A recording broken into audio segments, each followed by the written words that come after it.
Hello friends, welcome back to channel. This is ungal JRU.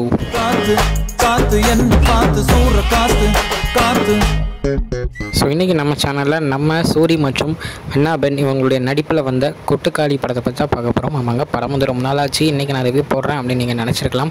படத்துக்கு வந்து reviews வந்து பார்த்திங்கன்னா ரொம்ப நெகட்டிவாகவே வந்துட்டு இருந்துச்சு. பட் ஆனால் அவார்ட்ஸ் நிறைய வாங்கின இந்த படம் ஏன் நெகட்டிவ் ரிவ்யூஸ் வருது அப்படின்ற ஒரு டவுட் எனக்கும் இருந்துச்சு.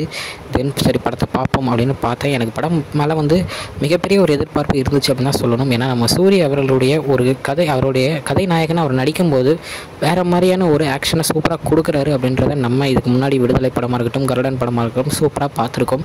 ஸோ அதுக்காகவே நான் வந்து வெயிட் பண்ணிகிட்டு இருந்தேன். இந்த படத்தையும் பார்த்தேன். ஸோ படத்தில் வந்து பார்த்திங்கன்னா மியூசிக்கே யூஸ் பண்ணாமல் நேச்சுரல் மியூசிக் வச்சு சூப்பராக கொண்டு போயிருக்காரு நம்ம PS வினோத்ராஜ்.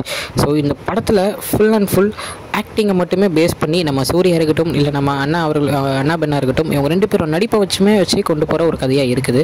முக்கியமாக கொட்டுக்காளி அப்படின்னா an adamant girl, அதுக்கேற்ற மாதிரி அவங்க சூப்பராக அவங்களுடைய அந்த ஆக்ஷன்ஸாக இருக்கட்டும், ரியாக்ஷன்ஸாக இருக்கட்டும் எல்லாமே சூப்பராக கொடுத்துருந்தாங்க. சீன் பை சீனு புகழ்ந்துக்கிட்டே சொல்லிகிட்டே இருக்கலாம். அந்த மாதிரியான ஒரு காவியம் தான் இது சொல்லணும்.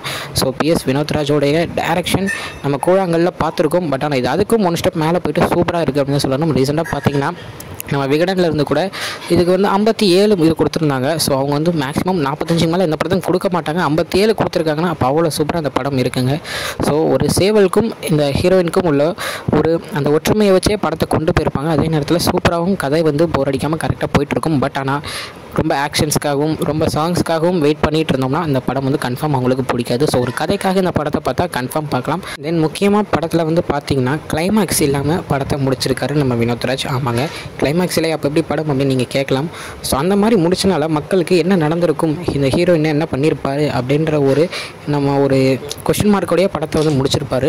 ஸோ அதுதான் படத்துக்கு இன்னும் கொஞ்சம் சூப்பரான ஒரு ப்ளஸ் பாயிண்ட்டாகவும் ஒரு பாசிட்டிவாகவும் அமைஞ்சது அப்படின்னு நான் சொல்கிறேன். ஸோ எல்லோரும் பாருங்கள், பார்த்துட்டு உங்களுக்கு எவ்வளோ பிடிச்சிருக்கு அப்படின்றத மறக்காமல் கமெண்ட்டில் சொல்லுங்கள். ஏன்னா ஒருத்தருக்கு ஒரு மாதிரி இருக்கலாம். ஸோ உங்களுடைய எண்ணம் என்ன அப்படின்றத கமெண்ட்டில் மறக்காமல் சொல்லிடுங்க.